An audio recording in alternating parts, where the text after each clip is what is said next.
Hi, I'm Dustin Abbott, and I'm here today to give you my review of the new 7Artisans 60mm f2.8 macro lens. And you say, well, there's already been one of these, but this is the Mark II version.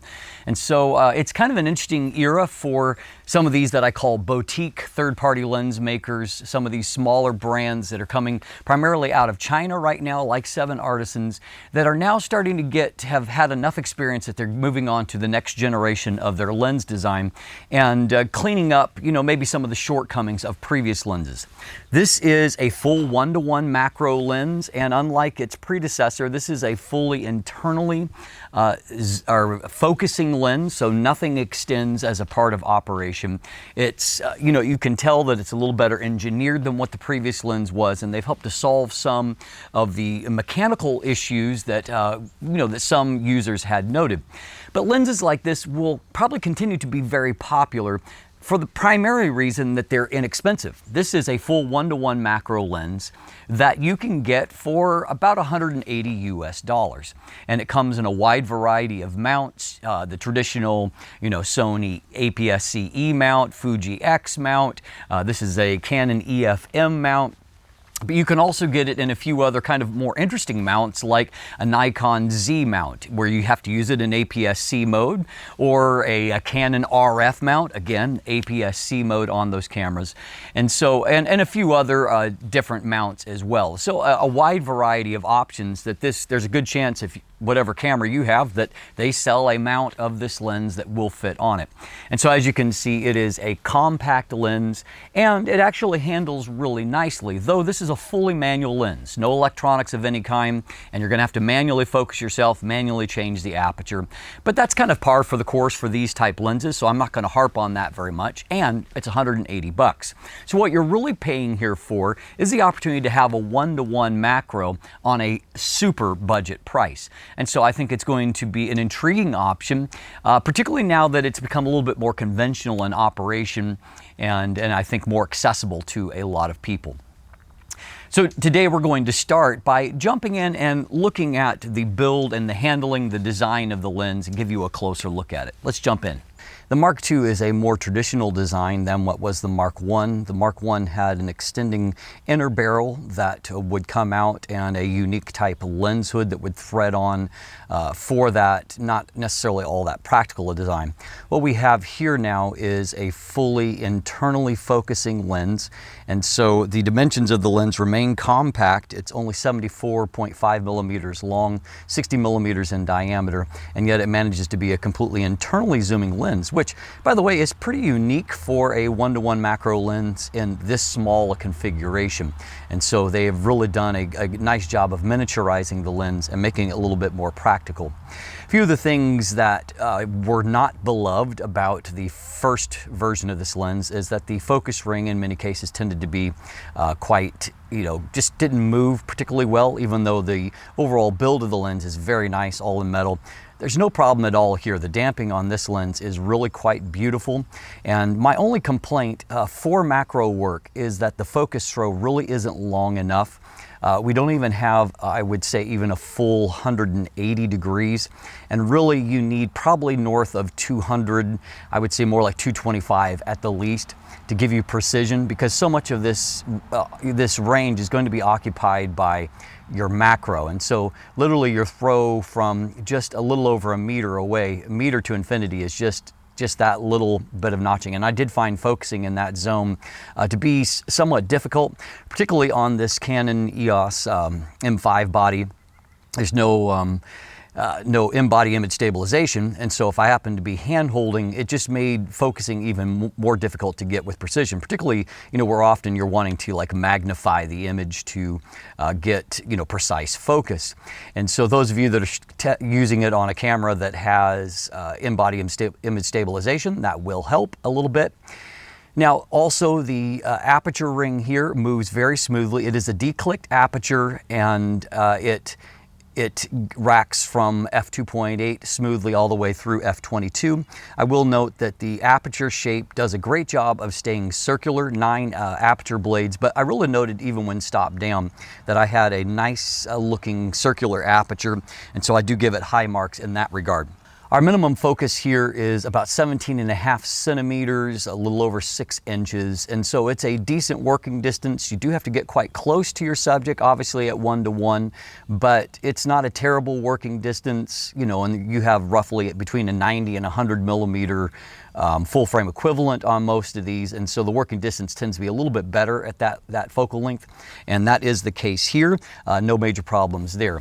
Now, there are no electronics in this lens, and so it does have a very nice looking aperture mount here, and everything looks good here, but you'll see no electronics, so no XF data is going to be transmitted. There's also no weather sealing here, though I will note this internally zooming and you know, internally focusing, I should say, design means that you have less opportunity to get dust and moisture intrusion in there because nothing is moving in and out of the lens itself. I did note a few user complaints from the previous generation of this lens with a tight fit. I had no such problem here. It bayonets into place smoothly and precisely, so no problems there. The overall build feels really quite nice. The lens weighs in at a fairly hefty 339 grams. Not that that's heavy in an absolute sense, but it does, you know, show that number one, it's got all metal construction and some serious glass inside there. One thing I did note, just looking at a diagram of the internals, is that they point to several special elements that are created by Hoya, who I know most as a filter maker, so someone that's familiar with grinding, you know, quality optical glass. And so there is some kind of partnership there to where they're using a few Hoya elements as a part of the design. So overall here we have a nice looking lens, 49 millimeter front filter thread, and I have no complaints about the operation other than that I would like a little bit longer a focus throw. So as noted there, my only real takeaway is, you know, number one, a lot of good things. The lens handles really beautifully. I just definitely would say for me, it's a lens that I found that I pretty much needed to use on a tripod. I did do some handheld shots, obviously more conventional, but it's not the kind of lens where you're going to get run and gun macro very easily. For one thing, as I noted, it's just very, very quick adjustments because of that short focus throw. And so you really have to hold things still to try to get a good precise point on there because it takes very small movements to nail focus. And so that makes it even harder to do when you are trying to run and gun macro. Now it'll be a little bit easier again if you're shooting on a lens with in-body image stabilization, but I would say still this is a lens that I would say is best used and you're going to get your best results from when you shoot from a tripod. And so just bear that in mind. Getting a kind of tripod that allows you to get low to the ground, it's really key with macro to have some flexibility for how low you can go, as some of your most intriguing shots are going to be taken from that lower angle of view. And so but a lot of good things to point to there. So how about the optics of the lens? Again, we have to take into consideration this is not a $1,000 lens, this is a less than $200 lens. And so the bar doesn't necessarily need to be set as exquisitely high as some other lenses, but at the same time, it's not worth buying if it can't produce some decent looking images. So let's dive in and see if that is in fact the case. So let's start by taking a look at the vignette and distortion, and I'm doing these tests on the 24 megapixel Canon EOS M5 sensor. So we can see, looking at distortion, there is a very mild amount of pincushion distortion. Only took about a -2 to correct for it, so no problem there. A nice clean result after that. And then as far as vignette though, vignette as you can see is considerably heavier. It gives you kind of a muddy or dirty look in the corner, and so I had to use more like a +73 to correct for that. And you will be doing manual corrections as there is no profile either in camera for JPEGs or in software, so you'll have to do a manual correction on that. And so you might want to just note down those figures and see if they work for you in your application. So as you can see in this image, you can definitely see the vignette at work here. Some scenes work better than others. If you're shooting on like very light backgrounds, vignette looks kind of muddy and dirty. In some scenes like this, it actually can have a flattering perspective of kind of focusing the eye. And so I wouldn't correct it in an image like this, but obviously in others I would. I'm also wanting to look at this image as far as evaluating some lateral or longitudinal, I should say, chromatic aberrations. And so you can see that there is a little bit of green fringing as we go out of the plane of focus. I don't really necessarily notice a lot of purple fringing. Not a lot of fringing in general. However, you can see that there is just some kind of spherical aberrations that do reduce contrast and make some of these edges just not quite as crisp. And so that is a factor. It's not a incredibly high contrast lens at wide apertures, and that does improve some as you stop it down. So let's take a look at the overall contrast and resolution here. So we look at things at 200%. That's the way that I do these type tests. And so as you can see, the amount of resolution here is actually fairly good, but contrast is not amazing here at wide apertures. So center of the frame, I can see lots of detail there, but what I can't see is great contrast, and it looks kind of like there's a little bit of haze across the textures. If we look here towards the mid frame is good, but not outstanding, and again, contrast remaining low. And down into the corner, resolution has extended out here. It's not a bad corner performance, however, the contrast remains low. You can see evidence over here, and we'll come and look at this side so you can focus in on that. There is a bit of lateral chromatic aberration here where you just see a little bit of fringing on either side of these black and white transition areas, and that is probably helping to account for a little bit of that spherical aberration. So if we compare f4 here on the right side, you can see that stopping down to f4 does start to improve contrast. Not to amazing levels, but significantly better in the center of the frame than what we saw wide open. You can also see some improvement in the mid frame and down here in the corner. Corners are improving here, though you will, as a byproduct of that, as kind of that sharpness increases, and contrast increases, you will see a little bit more of that lateral chromatic aberration just as a byproduct of that. Stopping down to f5.6 here on the right does continue to improve contrast, as you can see. And just jumping back here for a moment, we can see that it is definitely starting to look much better in the mid frame, and then also in the center of the frame. The center of the frame is now what I would call very, very sharp, so reaching excellent levels in the center of the frame. Again, a fairly consistent result across the frame. You can see that down in this corner it looks much like the other, and if we pop up in here, also a good result. So, pretty good centering out of this copy of the lens. Stopping on down to f8, it seems like we've kind of hit a wall of, we've kind of achieved the maximum resolution that we're going to see. I don't really see any improvement here at this point. And if we pop back to the mid frame, it also looks about the same. And in the center of the frame, roughly the same. Also, maybe the mildest improvement here. So somewhere between f5.6 and f8 is where we reach our limit of what you're going to get in terms of maximum resolution. So obviously this is a 1-to-1 macro, and so with that bill that we've been looking at the center of the frame, which I use for testing minimum focus distance, you can see that we have a tremendous amount of magnification. And we can also see that while, again, contrast isn't off the charts, there's a good deal of resolution there. So you can see lots of the textures of the weave of the bill here. And so that is a fairly strong performance, though contrast obviously has room for improvement. Now, that lower contrast can suit some images if you're really liking kind of a creamy look, and as we're going to see, it does play a positive role in the bokeh from the lens, which is quite good for such an inexpensive lens. And so I think that, if you don't mind a lower contrast look, there certainly are applications for this. Here's a image taken, I would say, in a more flattering type light, and so the global image I think looks great. I'm not blown away by the amount of detail here at a pixel level, but I really do like the image, and part of that is a fairly nice rendering from such an inexpensive lens of the background. Here's an image that is shot in, I think, really good lighting conditions, and it shows off that, I really like the color here, and of course, I'm shooting on a Canon sensor, and I do like Canon colors, but I think that this image looks quite good.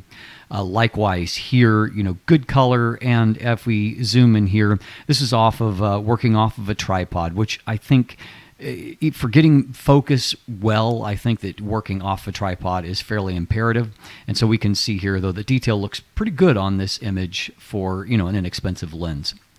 Here I'm stopped down, I think f5.6 to help to increase that contrast, and so you can see that it's not mind-blowingly good, but it is, it's an effective image of this little bolt that I have, magnified to very high levels. Likewise here, depth of field being, still very small here. So good detail on this depth of field. And this is just on a park bench you maybe have seen me sit on in some of my reviews. So it shows you just the fine detail of the, kind of copperized surface that it has. Now this image just shows you a difference between f2.8 and f4, that you can see that while contrast does improve if you stop the lens down, part of that really creamy bokeh is kind of what suffers. And so you kind of have to make a choice as to what your priority is for a particular image. Here's another image that I did really like both the colors and the bokeh from. And so again, contrast is not amazing, but your trade-off is that you do have some beautiful defocus rendering from this lens. So finally, let's talk about our flare resistance. This lens definitely is capable of having some flare artifacts. Now, the good news is that for images like this, I actually find this to be a desirable look. Now, your mileage may vary, but sometimes these lenses that are not perfectly corrected, they do create some really interesting flare artifacts. And so here at a wider aperture, you can see that there is that, kind of really great kind of prismatic effect that's coming down. Stopping down a little bit, it reduces the effect across the frame. So contrast improves, but still a little bit of that effect. And then stopping down to a, quite a small aperture. I think I'm around f11 here. It does increase the length of those shafts. And it's still, I think a very interesting lens or image. And I do want to point out that this lens does do quite a nice job of retaining circular highlights, even when it's stopped down significantly as it is here. One final image kind of to illustrate this, just putting it in a little bit different kind of orientation. The overall image I really like. And so flare resistance is not great, but I think it's a very artful rendering of that kind of defect that is there. And so I actually would consider this, in my opinion, to be a plus rather than a minus. So overall there, on the negative side of the spectrum, my probably biggest negative is that contrast is not particularly high from the lens, and you have to shoot at much smaller apertures to get a reasonable amount of contrast, and so that can reduce a little bit of the macro detail. If you're shooting at wider apertures, there's a little bit of that haze on textures that doesn't allow it to be, pop as much as my favorite macro lenses. At the same time, I did feel that the overall look of the images was really quite beautiful. And that was because the bokeh rendering from the lens is really quite nice. And I think that a side application for this lens is it could provide as an interesting portrait option as well. If you have a limited amount of lenses in your kit, this is a lens that, particularly if you can work off of a tripod with your subject, would allow you to really have some beautifully rendered scenes with a subject like that. But I also just found in general that the bokeh was good. And your mileage may vary. It's a taste thing, aesthetics when it comes to the flare-prone nature of this lens. But to me, it wasn't a detraction because I liked the look of images where that was the case. And so you just, if you're disturbed by that kind of flaring, you just have to be a little bit more careful about your backlighting with it. But overall, I would say that the image quality is certainly acceptable here. And they've, in that tension between high contrast and soft bokeh, I would say this lens is biased a little bit towards the soft bokeh end. But again, if you stop it down to f5.6, usually in that range is where you can get your most amount of contrast and kind of strike towards that balance. So at the end of the day, is it a lens that is worth $180 US? Absolutely. It's a lens that can really open up some new photography possibilities for you. And if you're the kind of photographer for which macro is only going to be maybe an occasional pursuit, a creative outlet, this is a lens well worth considering because it's a minor investment. Maybe for a lens you use a minor amount of your photography time. And so it could be very intriguing for that. And certainly come winter months, for example, having a macro lens is a lot of fun when if you live in a place that has harder winters like I do, macro photography becomes something you can do indoors and keep those creative juices flowing all winter long. I'm Dustin Abbott, and if you look in the description down below, you can find linkage to my photo gallery and brief summary review. You can also find their buying links if you'd like to purchase one for yourself. There's also linkage to follow me on social media, to purchase some of my merchandise, lens-themed merchandise. You can also become a patron or sign up for my newsletter. And if you haven't already, please click that subscribe button right here on YouTube. Thanks for watching. Have a great day, and let the light in.